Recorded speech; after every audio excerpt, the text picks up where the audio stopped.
Forever can never be long enough for me to feel like I've had long enough with you. Yes, circle of friends jud mi kauban mi sa OJT. Circle of friends na ko siya na nalahi siya. Dito siya sa mga nasagol pero pagkasagol niya wala ingon nga kanang first uban na mo awkward. Nag-vibe gid mi dayon kay pareham ni og humor. Kining kabalo kompleto na, kabalo muluto. Atiman sa bata, grabe gyud. Kaya naman siya mga paumangkon pod. Ang number 1 gyud is luto gyud kay dugay-dugay gyud nagpuyon pod niya kanang travel mi. Sa akong family magpuyog sa iyang family. Hands-on po kayo mo. Luto gyud number 1 gyud ang luto. Lamig gyud siya maluto gyud pod.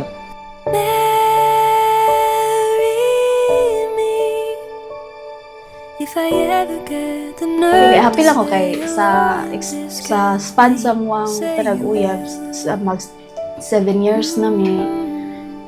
Na syempre naman gyud mga challenges. I-test man gyud ka sa panahon. Pero mao gyud ni ang among gi-aim. Nag-ingon gyud mi sa mga kuan na ilaban gyud nato kung gusto gyud ta kita. So happy ko kay mao ni among ending karon, which is I will marry him and she will marry me.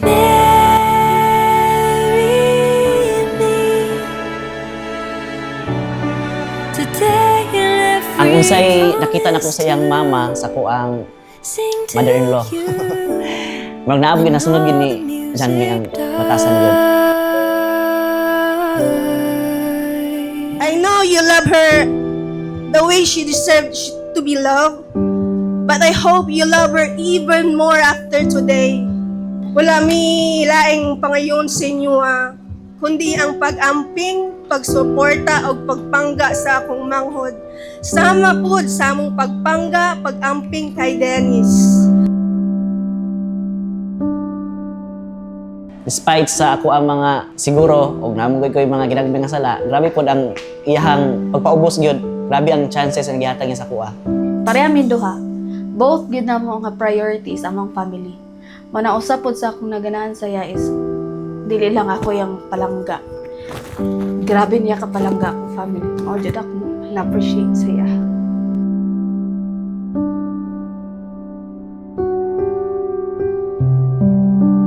Grabe pod ka kuha ng iyahang family sa mua, ka-supportive. Grabe maka og respect lang sa kuha sa iyang family. Abaw jud ko sa kakuan sa iyang family gyud. Karon na gyud ang adlaw nga ato ang formally gipanumpa nato sa labang mga kagaho mga ato ang gugma. Dangan salamat sa tanang sakripisyo, sa tanang pagpaubos na imong gihatag sa kuha. Loves, akong gipanumpa sa imuha nga sugod karon hangtod sa hangtod ana ako sa imong kiliran sa tanang kasakit ug kalipay, sa tanang mga kapakyasan ug kalampusan sa ato ang mga pangandoy sa mga plano nato. Now that we love each other, you belong to me and I belong to you. Tell me something, girl. Are you happy in this modern world? Or do you need more?